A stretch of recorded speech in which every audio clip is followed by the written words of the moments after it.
all cleaned up. Garbage is gone. Car is packed. So we are rolling out. If someone were to ask me what the most challenging thing about living in a vehicle has been, if you could not guess, it has been the inability to relax, to rest, to just sleep with some peace, and not have any sort of fear that somebody's gonna come knocking on my window, or that I'm gonna annoy somebody because I'm parked in their neighborhood, or even the fact that I very well could get sideswiped, broken into. It became much more prevalent moving into my car that somebody could very well break in while I'm in there. I mean, that definitely did cross my mind beforehand, but it just became so much more real. It was difficult. It was just so difficult being able to find a place to stay and just to rest and not feel like I have to leave right when I wake up or leave after a certain amount of time. It was a struggle. It definitely was a challenge. Being at the campground was just so restful. And if anybody is living in their car and struggle with the same sort of thing or thinking about living in their car, it is going to be a challenge finding a place to stay.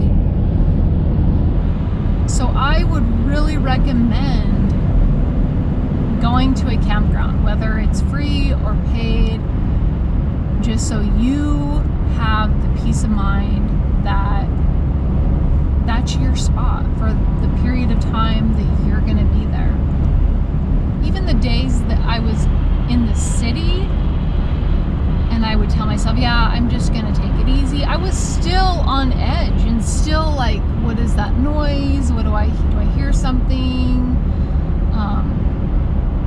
Your senses are definitely heightened, and you're not really always going to be able to get the kind of rest that you need when you're living like that. So the times that I was able to go to the street in Arlington that I knew didn't have any sort of time limit for parking, and I wasn't parked in front of a house or anything, I mean, I felt a lot better about that area. But you're still like, okay, like the morning that the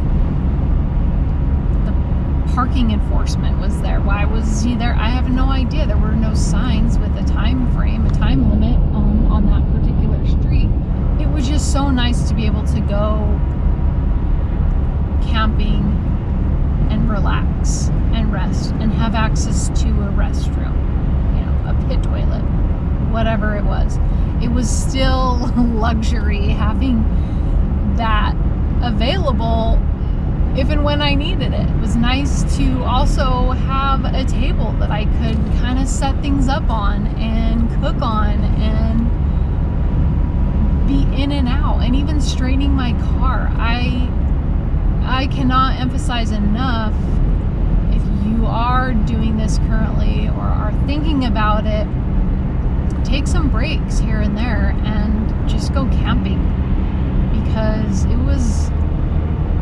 I love to do it anyway. I love getting out in nature. It's just so peaceful. But living in my car and going camping, I just felt so much more at ease, and I had a lot more peace of mind.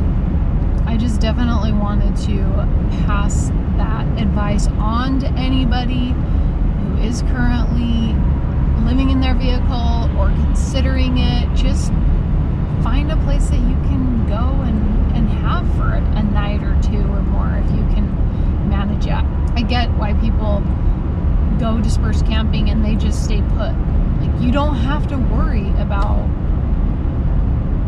bothering anybody potentially or being bothered by anybody necessarily. So definitely look into some camping if you are doing this type of lifestyle. So I just wanted to throw that out there before I forgot. It was much needed. I got much needed rest, and it was great, and I just felt so happy being out there. So we will be to Bed Bath & Beyond here shortly to get the VersaCart, and my car is packed full. I am going to unload my car stuff tomorrow and then go to the storage unit and get as many items as I possibly can, because I want to try to make it in one run with that van that I'm renting on Wednesday. So, alright, we will be at Bed Bath & Beyond shortly. I got the last one. Sweet. Maybe I can make it work without going to my storage unit, because it's the tent. Like I can fit the tent in the door usually just fine, but I've got too much stuff down there that's kind of blocking it. But I think if I swap it, I don't know, I'm going to try to rearrange it a little bit and see if I can make it work. There's a Sprinter van. There's a van life van over there. I wonder if they're headed to the Walmart. Anyway, okay, let me reconfigure this and see if I have to go to my storage unit. I don't really want to. Almost. That'll do. I won't be in the way for sleeping. Cool. Cool. I don't have to go to my storage unit. And I'll just go on base tomorrow to shower and get ready for my condo so I can look nice. Okay, now I need to find a place to get rid of this box. This is what I'm talking about when I say you can totally see the bed set up. So.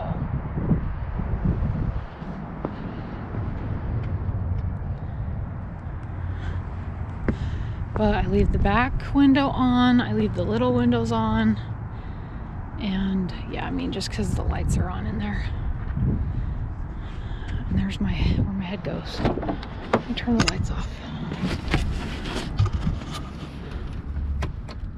Cool.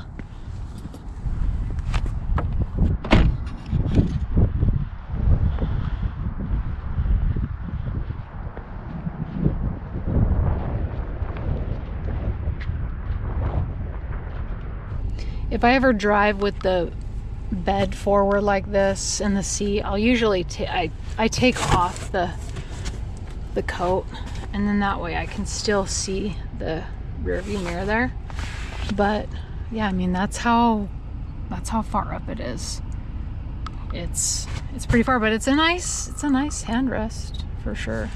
Okay, I'm going to leave you here for today's video.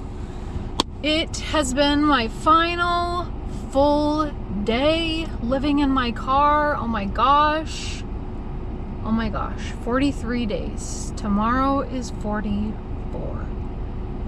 And what an experience it has been. There'll be a few more vlogs at least, just to get me into the condo, and then we'll take it from there. Maybe just like an update or something of when I'm fully moved in. Anyway, thank you so much for watching. If any of you stayed with me through this journey, I really greatly appreciate it, and I would love to know what you thought of it, what you learned from it, what your future plans are, what your current plans are, any of that. Let me know some more about you. Thanks again for watching, and if you are not subscribed, please consider doing so.